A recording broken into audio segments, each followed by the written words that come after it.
Okay, we're going to do a low-key lighting scenario. Low-key meaning a darker picture. Very much like the other lighting setup I had showed you with the gray backdrop, but a few minor changes. Specifically, I'm going to show you a little more variation on the pose. But if you come over here, I'll show you the light. We are now using a much smaller softbox. And the reason I'm using a smaller softbox is because I want to control the light a lot more. And this softbox is about 3 feet by 2 feet, and again it came from Alien B, same company that I got the other light from.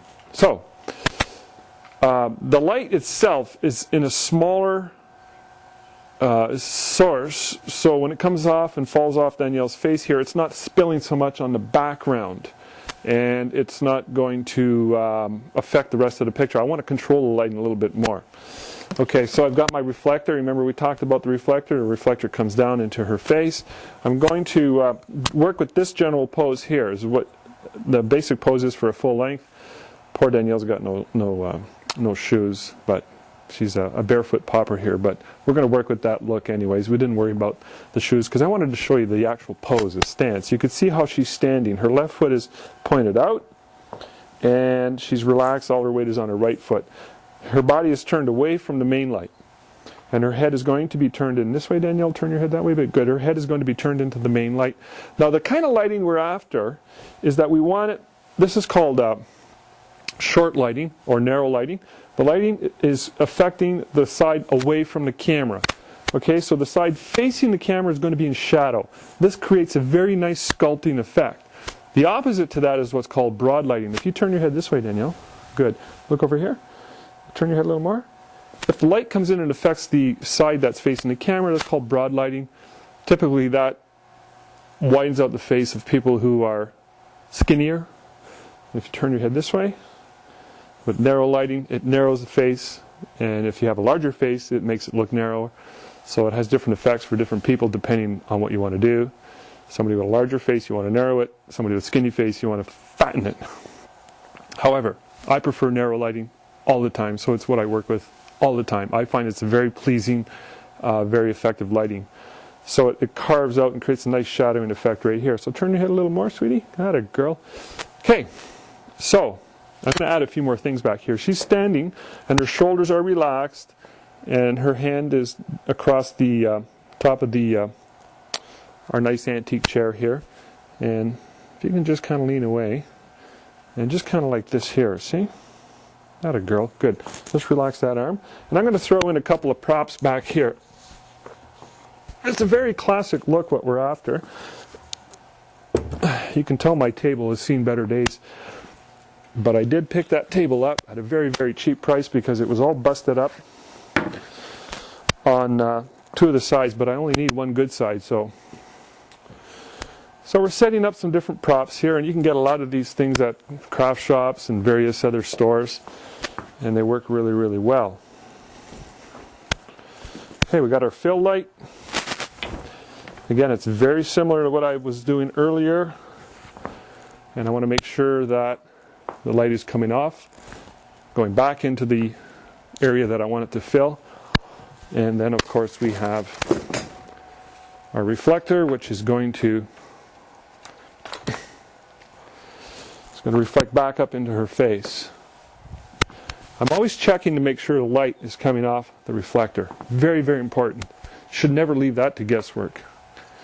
Sometimes you have to bring it out a little more in order for it to work. And there's the hair light. Gently turn your head this way. Can you peek to the camera, sweetie? That a girl. That's nice. Can you look this way? Turn your head some more. That a girl. Don't move. See my hand? Good. Hold still. A little smile would be nice. Just a little. That a girl. Hold that. So that's a very classic lighting scenario. For a low key, it works exceptionally well. I'm just going to change this a little bit. I want you to turn your head that way. Just your head. Keep going. Keep going. Keep going. Where your nose is pointing is where I want your eyes to point. Turn your head some more. A little more. Good. We're almost in the full profile here. The problem with this is the main light has not moved. She's moved, but the main light has not moved. So this is going to create a very undesirable light, especially for a low-key situation. We want to get a very dramatic kind of light going. So it's important to control your main light in such a case when the subject moves their head. So I've got the light coming beyond 90 degrees from Danielle, from the camera angle. And I've got it coming off, affecting her side of the face that is on the opposite side of the camera. The side to the camera is in the fill zone. I'm going to take a few shots like that, and I'm going to show you exactly what we're talking about. Okay, that's really nice, except now we're losing our fill. So I'm going to get a little more fill in there. I have to come in, I have to check, make sure the fill's working. Because I changed the main light, this has got to be adjusted, the fill's got to be adjusted, and everything's working a little bit differently. It's really nice. And a little bit of a smile then. Just that a girl. Good. She's an excellent model. Okay, so that's just a couple variations on a low-key situation. If I wanted to, I could come in a background, and I could kick in a little bit of light with a background light, which sometimes adds a little more punch. It's totally up to you. And let me take one just like that right now. And depends what you want. So, smaller light source, low-key situation, control the light a little bit more. The bigger softbox will work as well, but that's just the way I do it. Of course, experiment, use your own imagination, and work with what works for you. Thank you. Again, here's the image as it came off the camera. It's kind of flat and dull looking, and it's properly exposed, and I've got a good custom white balance. And here it is, a little bit workflowed. You can see with the softening effect how it looks ultimately and how I want it to look for my clients and how it's going to hang on her wall. And here's the same setup where I actually brought the light over a little bit more, and I had her look off almost to a full profile.